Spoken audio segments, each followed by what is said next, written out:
예, 반갑습니다. 이제 음력 저희가 오늘이 8일이어서 약사제, 그리고 음력 보름 미타제, 그리고 음력 18일 지장제, 그리고 음력 24일 간음제, 이런 법회를 올해 들어와서 기도 중심으로 이렇게 전환해야 되겠다 해서 본문, 지금까지 해왔던 본문을 생략하고 기도 중심으로 개편을 했습니다.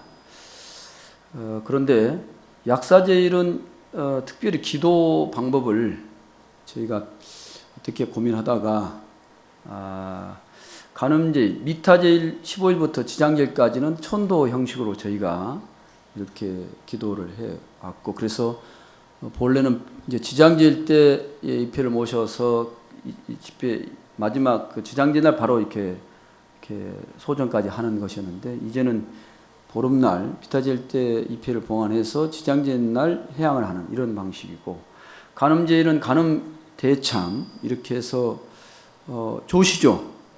그렇게 해서 물론 법문도 좋지만 음력제일은 좀 기도 중심으로 갔으면 좋겠다라는 것이 또 주의스님 새로 오셔서 이렇게 방침을 가지셨고, 약사제일은 제가 이제 저도 이제 한 달에 한 번씩 얼굴을 봤으면 좋겠다. 그 얼굴 마당에 보면 제가 누군지 잘 모르시잖아요. 노존스님 알고 기도스님 아는데 조스님 봐서 봤긴 봤는데 도대체 누구지? 이렇게 할 것 같아서 제가 이제 약사제일 날은 법회를 좀 하면 좋겠다 이렇게 해서 오늘부터 지난 106제 때 한번 뵀습니다. 106제 기억나세요? 그래서 뵙고 이제 약사제일은 그냥 제가 있는 동안에 좀 했으면 좋겠다 이렇게 말씀드려서 약사제일 법회를 이렇게 하기로 했습니다. 세상은 누가 변해야만이 행복하고 편안해질 것인가라는 세상의 고민은 많습니다. 중요한 것은 부처님의 가르침에 입각해서 우리가 생각해 보자면 내가 변해야 된다라는 것이 부처님의 가르침입니다. 누가 변해서 우주가 변하고 지구가 변하고 또 조계사가 변하고 또 법당 구조가 변한다고 해서 그렇게 변해서 오는 행복도 있지만, 근본적인 행복은 자기 마음이 변해, 육신이 변해서도 행복할 수 있고, 머리를 잘랐다가 또 길렀다가 염색을 했다, 이렇게 또 옷을 또 새로운 옷을 입었다 이렇게 변하는 것을 느끼는 행복도 있지만, 그것은 잠시라는 것이에요. 잠시. 마음이 복잡해지면 아무리 조계사 대홍제 잘 꾸며지고 부처님이 이렇게 훌륭하게 모셨다 하더라도 마음이 불편할 때 마음이 어떻게 해요? 행복해요? 불편해요? 굉장히 불편하다는 것입니다. 마음이 편해지면 모든 것이 이해할 수 있고 받아들일 수 있는 준비가 되는데, 마음이 불편할 때는 그런 것들을 받아들일 수 있는 측면이 조금도 없다. 그래서 마음이 좁아지면 바늘도 들어갈 수 없을 만큼 하나의 틈이 없다라고 이렇게 이야기를 했습니다. 그래, 법국에 보면 잠 못 드는 사람에게 밤은 길겠어요, 짧겠어요? 경험 많으시죠?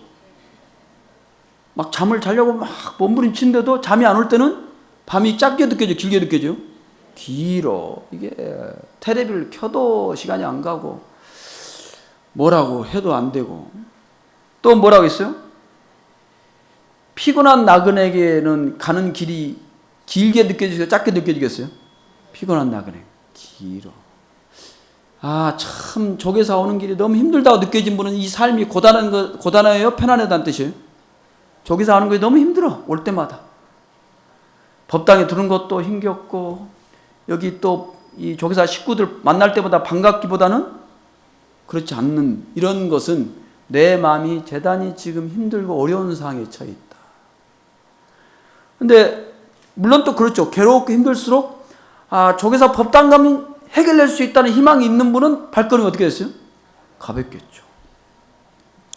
세상은 어딘가에 희망이 있어야 됩니다. 우리가 고향을 떠올리고 또 부모님을 떠올린 것은 그 부모님이 정말 우리한테 훌륭하게 가르쳐주고 어떤 재산을 많이 물려주고 이런 것 때문에 부모님이 소중한 게 아니라 부모님을 떠올리면 어째 우리 마음속에는 편안함.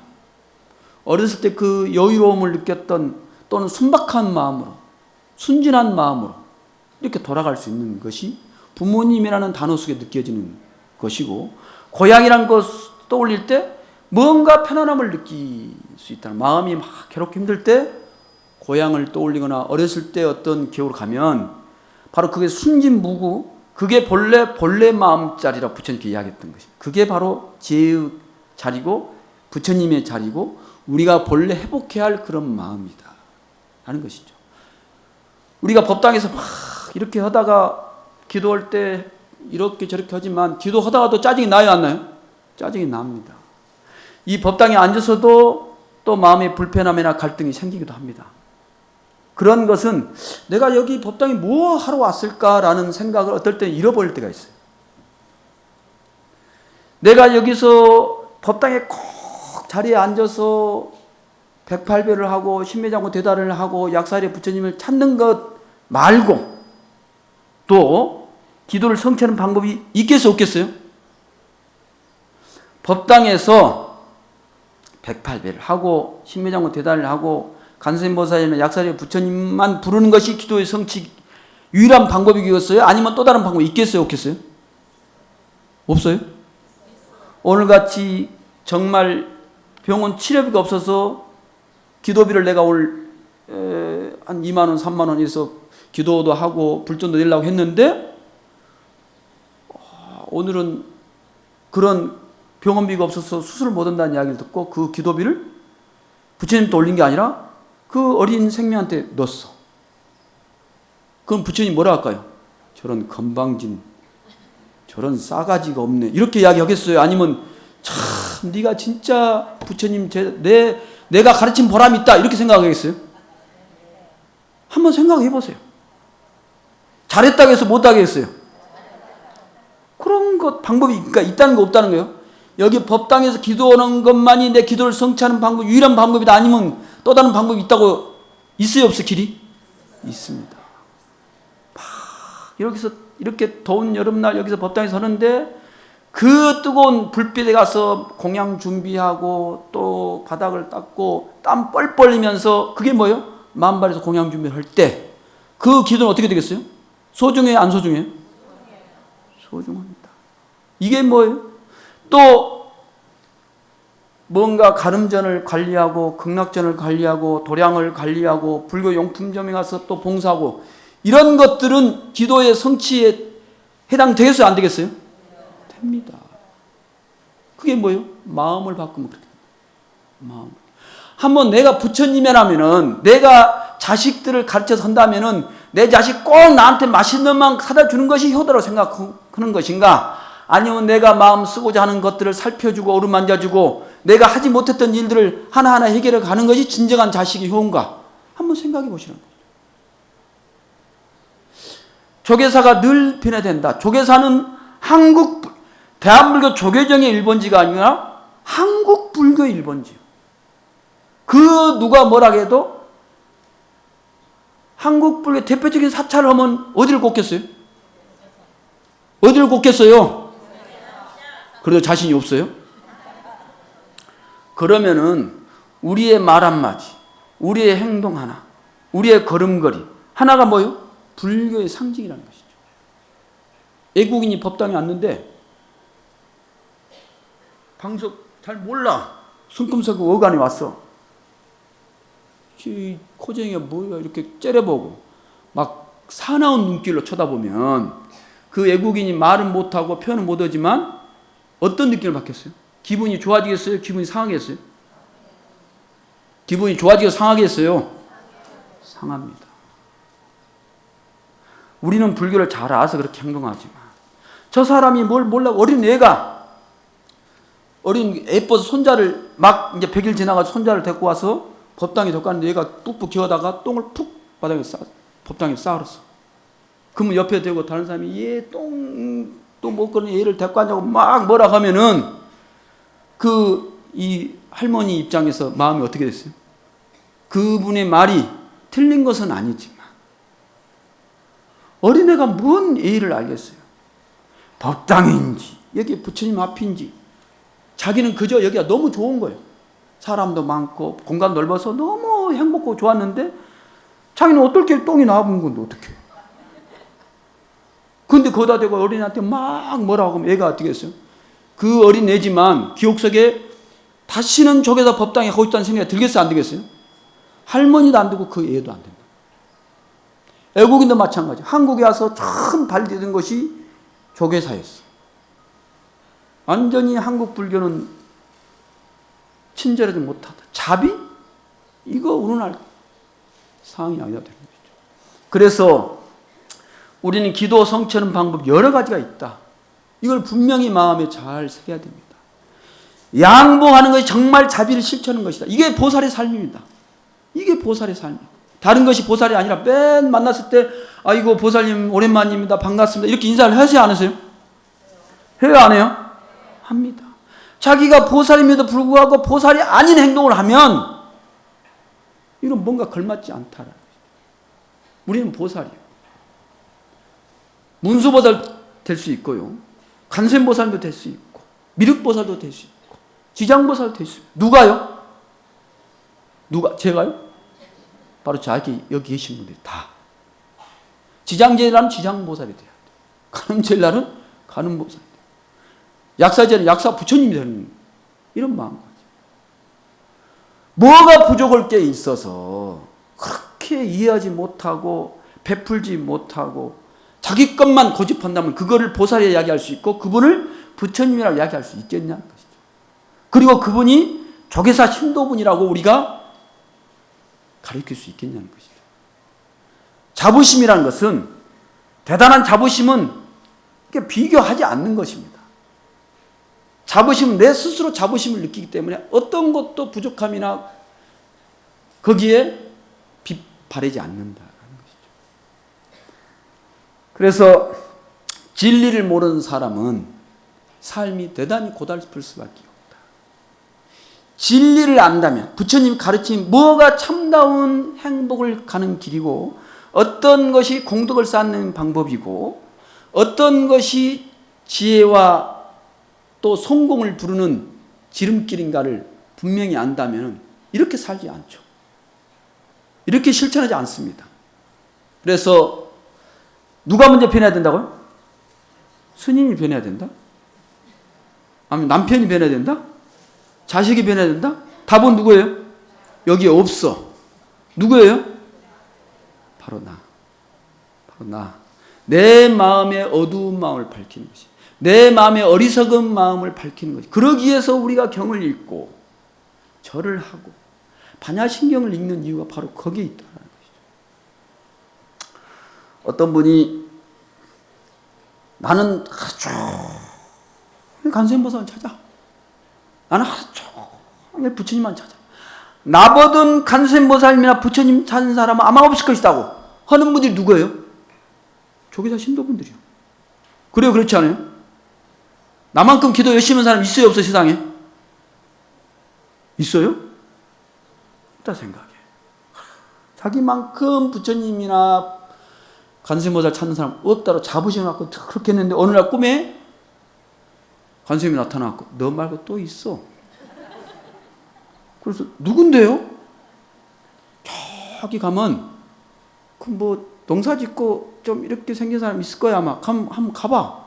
진짜래요. 왜 진짜 꿈 깨고 나니까 약간 뭔가 분하고 자기보다 더 간절히 찾는 사람이 부처님이랑 간세음을 찾는 분이 간절히 찾는다. 그 사람이 도대체 어떻게 가니 그럴까라고 해서 찾아 나왔습니다.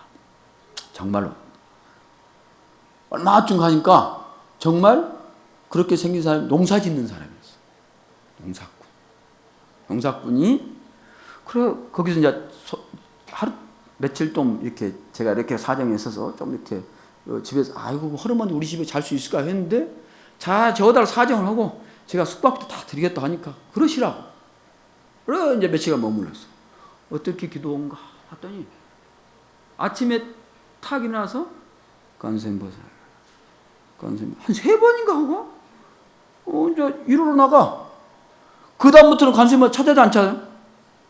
한 번도 안 찾아. 막걸리 먹고 밥 먹고 뭐 똥 싸고 뭐 하면서도 안 찾아. 그리고 해질녘에 들어와서 텔레비 보고 있다가 잠잘 때 또 간수님 마사님 오늘 또 저에게 무사히 이렇게 일할 수 있도록 하고 뭐 그렇게 하면서 중얼중얼 하면서 한 5분 기도하고 간수님 마사하고 자빠져 자. 뭐 첫날에 그런가? 그 다음날 또 봤더니 똑같이 그래. 며칠 봐도 똑같이 하루에 아침 일어나서 한 2, 3분 정도 간섭을 찾고 저녁 자기 전에 한 5분 정도 찾고 그게 전부야. 빌어먹을. 기분이 상해서 투덜거리면서 왔어. 뭔 저런 사람 기도를 열심히 하고 나만큼 나는 하루에 몇 시간 해요? 기도 몇 시간 해요? 정말 많이 하시잖아요. 와서 이제 간센보살님 눈이 삐었고 아이고 참 저런 그러니까 꿈에 간센보살 어쩌디? 이렇게 물어봤어. 어쩌냐 느낌이. 그랬더니 아이고 간센보살 뭔 저런 분이 뭐 저런 분이라 했겠어요? 뭐 하여간 그 기도를 간절히 한다는 사람이 뭔 저런 사람이 그러냐. 저하고는 훨씬 때문에 안 되고 내가 훨씬 많이 하는데 왜 간센보살은 그러냐고 이제 막 투덜거렸어. 그래? 그럼 너 내일 아침에 요 바가지에다가 뭐요? 물을 가득 담아가지고 동네 한 바퀴를 이렇게 쭉 돌아봐라. 도는데 뭐예요? 조건이? 물을 한 방울도 흘리면 안 돼. 한 방울. 그러니까 꿈에서 간수님께서 그렇게 했으니까 알았다고. 내가 그거 하나 못 하겠냐. 아침에 일어나서 정말로 이제 큰 바가지에다가 물을 다 가득 채워가지고 그걸 가지고 동네 한 바퀴를 돌아. 물 한 방울도 흘렸겠어 안 흘렸겠어요? 안 흘렸어. 한 방울도 안 흘렸어. 딱 돌아왔어. 그러니까 그 보통 때면 한 10분이나 15분이면 도는데 몇 시간 걸려서 왔어.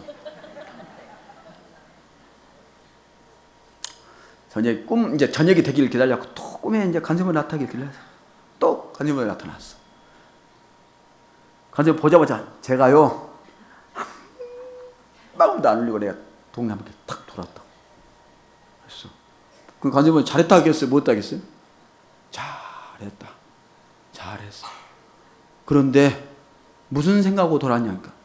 무슨 생각이에요? 물 한 방울도 안 흘렸어. 너 내 생각했냐 아니냐니까. 간수인모사 생각할 팀이 어디 있어요? 네가 그런 인간이야. 정말 중요하고 간절할 때는 간수인모사 필요 없다는 거죠.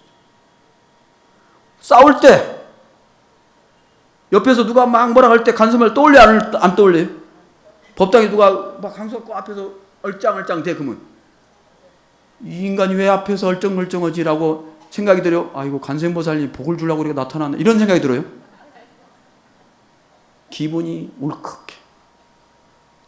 기도는 마음을 평정하고 마음에 불편하고 어지러운 마음을 이렇게 안정시키려고 왔는데 자기가 그 모습을 보고 마음을 더 어지럽게 만들어. 그러면 기도를 내가 이렇게 하면 되겠냐 생각을 가야 되는데 거기서 불꽃을 붙이고 싸우고 이렇게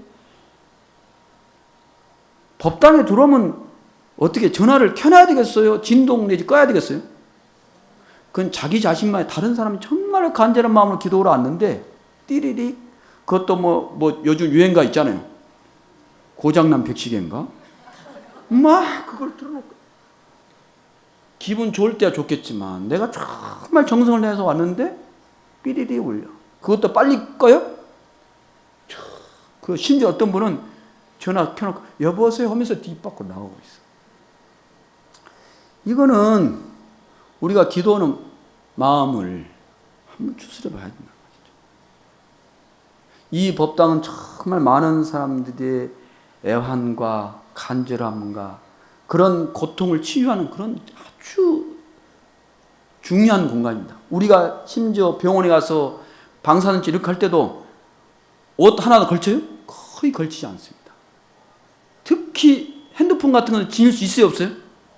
그럼 몸에 신체적인 것을 할 때도 그렇게 그런 걸 다 놓고 가야 되는데 하면 또 이렇게 하니까 또 이렇게 마음을 치유하기 위해서 이 법당이 이거는 병원보다 더 중요한 내 마음을 수술하고 내 마음의 질병을 치료하기 위해서 바로 그 약사질 아니에요?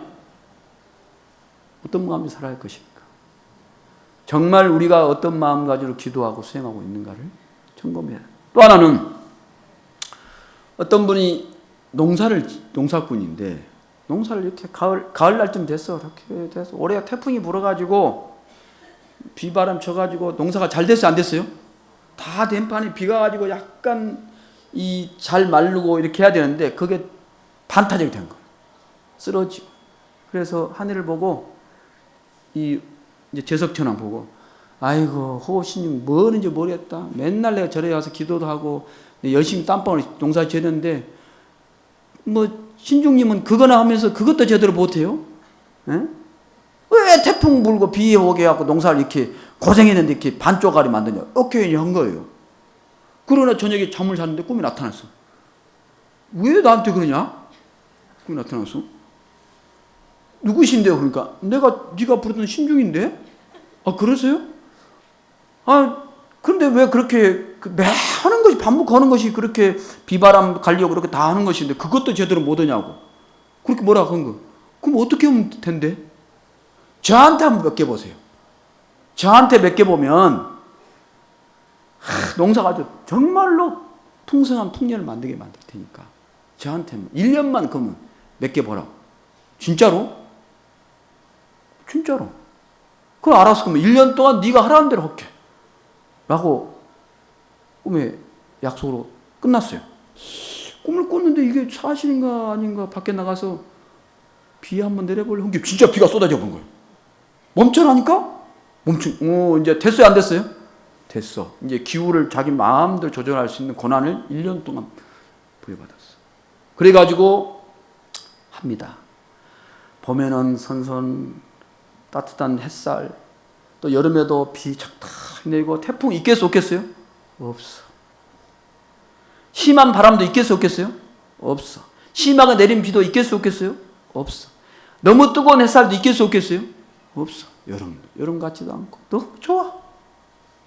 그러니까 곡식들이 너무 잘 자라. 드디어 가을날이 돼서 이제 추수를 하러 갔어요. 이제 잘 돼가지고 풍년 될 걸 생각해서 딱 벼를 잡고 낫으로 딱 베는 순간 알맹이 없는 겁니다. 알맹이가. 좀 비었어. 그냥 잘 컸게 키는 이렇게 컸는데 불구하고 없어. 아니, 왜 그래? 너무 자기가 잘했는데 이게 도대체 뭘까? 아니야 다를까 그날 저녁에 누가 나타나요? 신령님이 나타났어. 어쩌냐? 이렇게 물어봤어. 어떻게 됐어 결과가? 뭐라고 대답해요? 이제 배려버리는데요. 배려버리네. 세상은 우리가 보면은 여기 뭐 임원들 뭐 또 육법 오신 분들 또 의전 오신 분들 사회부 오신 분 볼 때는 마음에 들어야 안 들어요 잘? 아이고 내가 하면 저렇게는 안 할 것인데 뭐 지장법에서 뭐 하고 뭐 줄서라고 하면은 저렇게 뭐 인상 쓰면 할까라는 생각이 들어야 안 들어요? 뭐 대응령 관리팀에서 뭐라고 하면은 지나 잘하지 맨날 뭐 이렇게 실제로 몇 개 보면 우리가 잘할 것 같아요? 부족한 게 많습니다. 그만큼 하는 것도 쉬워요 어려워요? 어렵다는 것입니다. 세상 이치는 그렇게 편안하면 되지 않는다. 태풍이 불고 비바람이 불고 햇빛 쨍쨍 내야만이 그 곡식이 살아남기 위해서 뿌리를 내리고 안간힘을 쓰면서 자기가 죽으면 안 되게 다른 자식을 번식시키기 위해서 그 알맹이는 생존의 법칙에서 만들어진 거예요. 내가 죽을 것 같아서 그걸 죽은 다음에 계속 번식하기 위해서 그 알맹이를 맹겨놓은 겁니다. 우리가 땀방울 피눈물 없이 이 세상 열매는 맺을 수가 없다는 것입니다. 기도를 성취하려도 우리가 108배로든 3000배로든 경전을 읽든 무릎이 아파고 허리가 아프고 그렇게 절을 하고 땀방울 흘리면서 해야만이 기도 성취란 것이 이루어진다. 편안해요. 에어컨 틀고 뭐 좋은 조건에 기도 잘 될 것 같죠? 택도 없어요. 거기 가면 졸리고 뭐 먹고 싶고 눕고 싶고 이런 생각이 듭니다. 이 법당이 불편하지만 우리의 기도를 성취하는 아주 보금자리예요. 아시겠어요? 그러니까 정말로 중요한 것이다. 대웅전 그런만 아니라 우리 조계사의 앞마당 또 간음전, 극락전, 그 만발식당 모든 것이 바로 우리의 기도의 보금자리다 라고 생각하시면 됩니다. 이렇게 했듯이 우리가 열심히 살고 있는 것들이 헛되지 않다. 저는 아시겠어요? 오늘 마치겠습니다.